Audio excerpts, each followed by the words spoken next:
ownership matters. It gives people a say in the things they care about. Being an owner in a business, for example, gives people motivation and a stake in its success.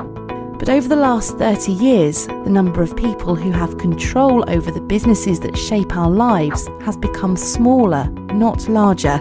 It's no surprise that when you ask them, people say they have no influence in their workplace, over businesses, and over the economy as a whole.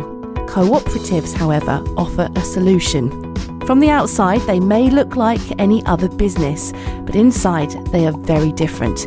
They're owned and controlled together by the people closest to the business: employees, customers, residents, suppliers, not distant shareholders. They have an equal say in how the business is run, and they even decide what to do with the profits. And cooperatives work.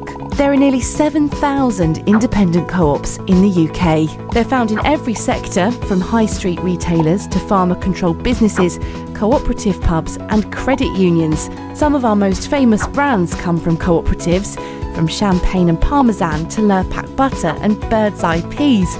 Even Barcelona Football Club is a co-op owned by its fans. Co-ops contribute £37 billion each year to the British economy and boost UK productivity, innovation and entrepreneurship. And they work for the 15 million members who together own the UK's co-ops. Cooperatives give people, in fact all of us, more control over the things that matter. What do you want to do together?